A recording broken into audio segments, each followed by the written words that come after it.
Assalamualaikum warahmatullahi wabarakatuh.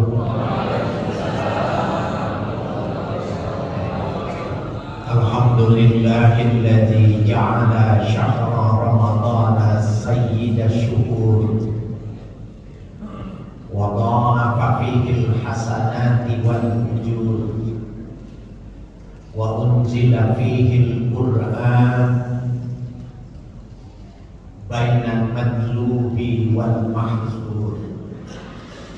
Asyhadu an la ilaha illallah wahdahu la syarika lahu man yashra'us sudur wa asyhadu anna sayyidana wa nabiyyana Muhammadan abduhu wa rasuluhu amirun asyrafu amirin wa ma'mur.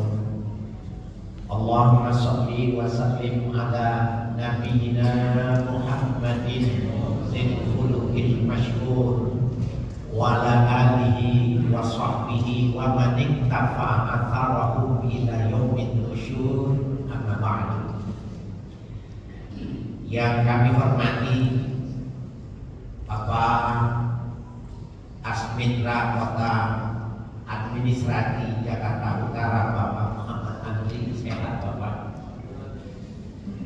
Yang kami hormati Bapak Wakil Wali Kota Administrasi Kota Jakarta Utara, yang saya hormati Bapak Sekretaris Kota Administrasi Jakarta Utara, para pejabat di lingkungan Kota Administrasi Jakarta Utara beserta jajarannya, para camat, para lurah, Ketua Pengurus Polda Majaya Cabang Kota Administrasi Jakarta Utara beserta anggotanya, Kepala Pelaksana Basnas Basis Kota Madia Kota Administrasi Jakarta Utara, para alim ulama, bapak-bapak, ustazah, bapak ibu hadirin hadirat, shaimin shaimat, dan adik-adik sekalian yang kami hormati. Alhamdulillah, kita sudah masuk di hari ke-20. Berarti tinggal berapa hari lagi, Bu? 10 hari atau 9 hari. Lebaran kemungkinannya kalau Muhammadiyah hari Jumat. Bisa jadi kalau mengikuti hasil ruqyah jatuhnya juga hari Sabtu. Ibu mau di Jumat apa Sabtu?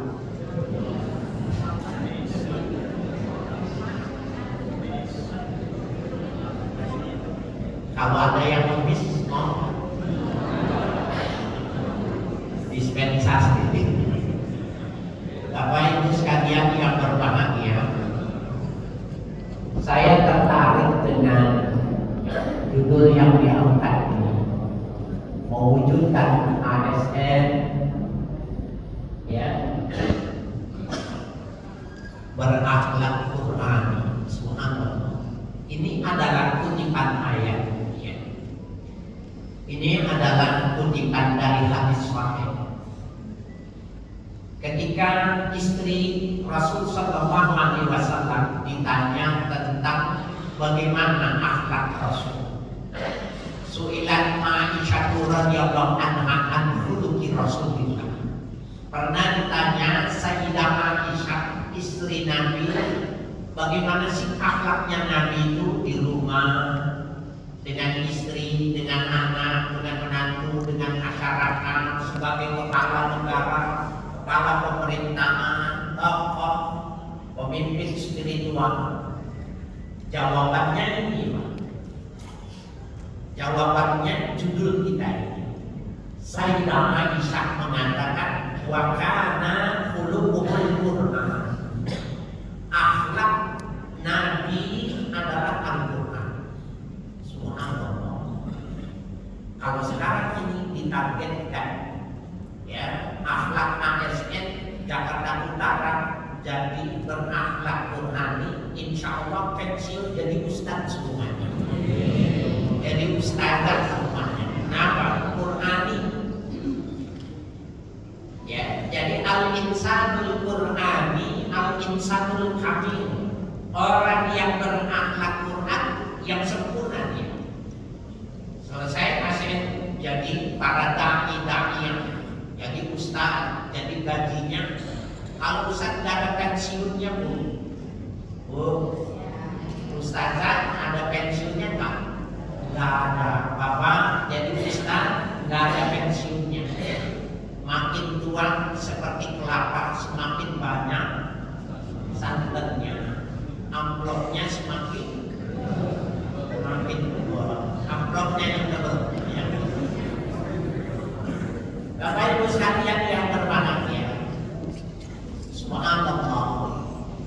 Saya yakin ada nanti ya pensiunan yang jadi ustaz atau jadi ustazah. Amin ya. Lalu kalau akhlaknya Al-Quran itu standar akhlaknya apa?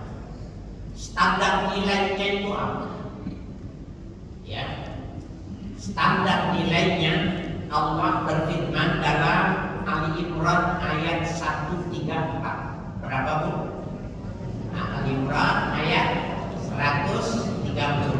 Sekarang saya berani Pak ngomong ayat 134. Kalau dulu gak berani Ustaz, dicatat, dibeliin pakok, dibeliin sampai kalau 134 dibeliin pakok. Itu kalau udah beli 134, kemudian tesernya Pak, 1 tesernya 7, 3 tesernya 8, 4 tesernya berapa Pak? Halo, udah kelamaan ya. Ada orang bilang Ustaz apa? Jangan-jangan dulu beli. Enggak, saya dengar aja. Bapak Ibu sekalian yang berbahagia, Ali Imran Ibu Bapak ayat 134 itulah standar nilai. Standar nilai Khuluqul Quran itu adalah Ali Imran 134. A'udzubillahi minasyaitonir rajim. Alladzina yunfiquna fis-sarra'i wad-dharra. Pertama, orang yang punya standar akhlak Quran itu orang yang menginfakkan apa yang dia punya, bukan harta ya. Yang diinfakkan itu apa yang dia punya. Ketika dalam keadaan lapar dan dalam keadaan sulit, dia tetap berinfak. Jadi infak harta bagian seperti tadi Bapak memberikan santunan kepada anak-anak yatim, subhanallah. Saya tadi diminta diri sama host kita ini. Saya nggak bisa Pak. Dari dulu saya nggak sanggup gitu kalau memberi hadiah itu lemah sih. Lebih baik saya nggak melihat tadi, ya. Nah, oleh karena itu Bapak sekalian ini sebuah hal yang baik ketika Bapak Ibu memberikan santunan. Nah, santunan materi itu termasuk bagian dari infak, tapi yang diinfakkan itu tidak mesti materi. Apa itu artinya infak? Infak itu ikhraju syai' minal milki, mengeluarkan sesuatu dari yang dia punya. Di zaman Nabi orang berinfak itu ada yang mengajarkan baca tulis. Kalau sekarang Bapak Ibu sekalian berinfak sekarang sudah komputerisasi. Saya termasuk cetakan lama di kampus. Mau nggak mau saya dipaksa harus menguasai teknologi komputerisasi, digitalisasi. Mesti buat. Nah, saya tanya sama anak muda dan saya tidak boleh gengsi untuk bertanya. Nah, yang muda memberikan ilmunya, itu namanya infak. Bapak dalam bekerja kebersamaan kalau saling memberi, ya maka dia bagian dari sebuah akhlak Quran. Subhanallah. Jadi ketika dia lihat ada kotoran, dia bilang, ini bagian dinas kebersihan. Ada pohon yang mati, ini mah dinas pertamanan. Enggak begitu. ASN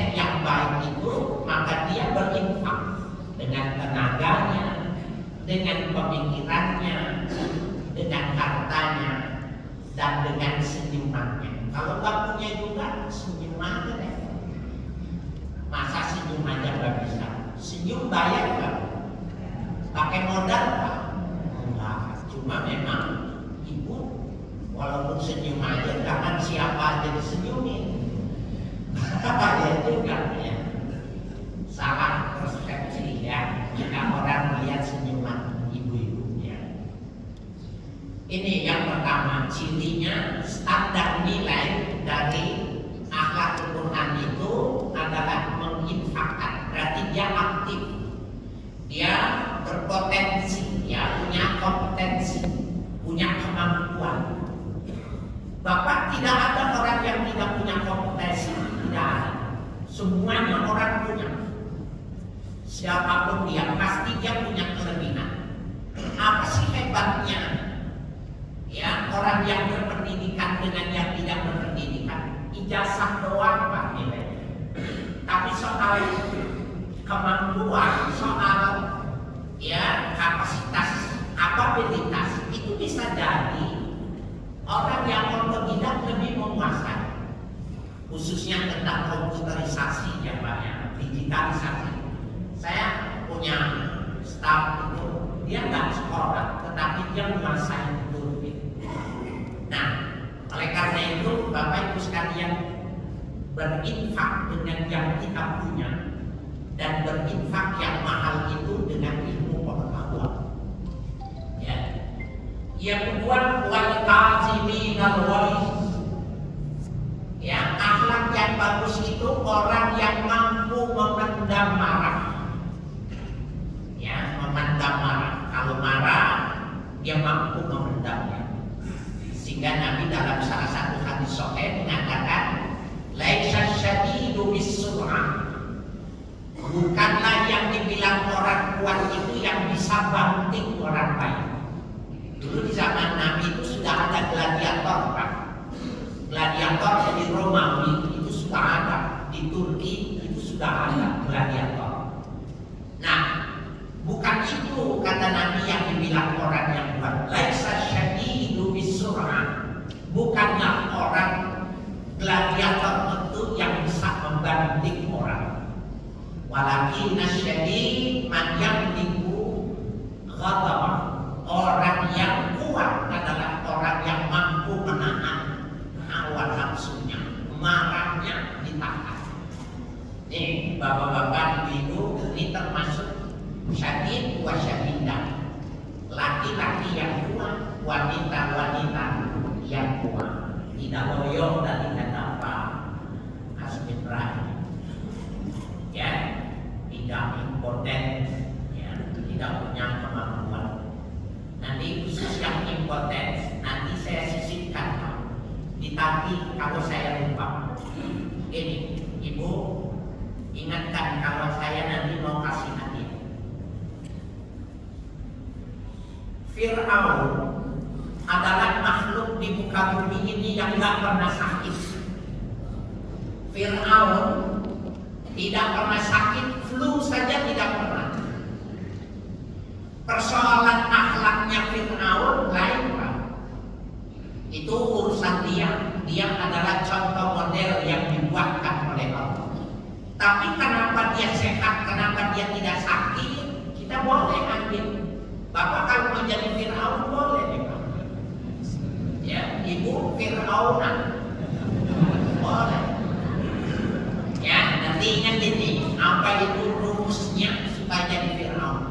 Artinya gini Pak, saya umumin sekarang, yang umurnya sama dengan saya, lari atau renang saya kasih mobil. Nah, itu tawarnya. Kalau ibu, saya di mana-mana lagi.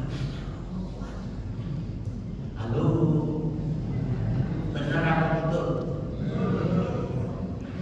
Bapak Ibu sekalian yang berbahagia, tentunya dalam tanda kutip ya. Kembali kepada standar nilai. Yang pertama orang yang berinfak, yang kedua orang yang mampu meredam kalau marah. Itu yang gladiator. dialah orang yang kuat. Yang ketiga, wal afina 'anil nas, orang yang memberi maaf pada orang lain. Kalau saja tiga ini menjadi akhlak Qur'ani ASN, maka dijamin Jakarta Utara akan jadi pioner, Jakarta Utara menjadi percontohan di DKI, bahkan bisa jadi percontohan pemerintahan di Indonesia. Kalau punya tiga ini. Tiga inilah yang nanti memiliki sub bidang cabang akhlak-akhlak yang lain. Subhanallah. Sekarang kita lihat yang satu persatu. Ibu, Nabi berinfak itu bukan cuma dengan harta, tapi beliau berinfak dengan tenaga. Nabi berinfak dengan proses mencerdaskan umat. Nabi memberikan perhatiannya kepada orang-orang yang duafa. Ini semua adalah bentuk infak. Oleh karena itu Bapak Ibu sekalian, kalau kita diminta berinfak, maka jangan periksa dompet. Apa yang kita punya, potensi apa, maka itulah yang disebut dengan infak. Ibu, contoh dari Nabi di bulan Sya'ban mau masuk Ramadan, ada tukang minta-minta. Assalamualaikum. Waalaikumsalam. Dibuka sama Nabi. Orang itu tidak mengatakan sesuatu, tapi pegang perutnya. Maka Nabi paham, oh orang ini lapar. Maka diambilnya kurma, diberikan roti. Ya, roti itu roti dari gandum, adonan gandum, unta, lebar, bundar, kemudian dibakar dengan beberapa uang kecil. Nabi bilang ini, besok keluar pagi dari rumah sebelum matahari terbit keluar. Al-harakah barakah. Orang yang bergerak, orang yang dinamis membawa keberkahan. Saat Nabi ingin mengatakan jangan minta-minta, tapi Nabi tidak mengucapkan itu. Nabi cuma bilang bergerak. Al-harakah barakah. Ibu, bapak, besok pagi jam 9 datang lagi. Assalamualaikum. Assalamualaikumnya apa itu? Assalamualaikumnya tukang minta-minta. Bukan. Dia lagi. Saya tanya sama ibu, kalau tukang minta-minta 2 hari jamnya sama, dia benar-benar disiplin jamnya.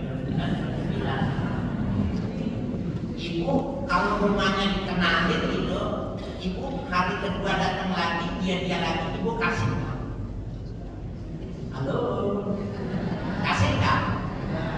Biasanya bukan cuma nggak dikasih, diomelin. Lo lagi, bapak dikasih lagi. Nabi nggak berkomentar kenapa itu yang tadi itu. Ya, wal qaziminal ghaiz. Nabi itu mampu menekan sesuatu yang umumnya orang tidak kuat.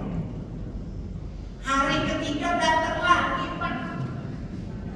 Coba kalau bapak itu Jumat, bapak yang buka pintu kasih. Sabtu dia lagi. Hari Minggu datang lagi. Saya mau tanya yang jujur sama bapak-bapak, kasih dong.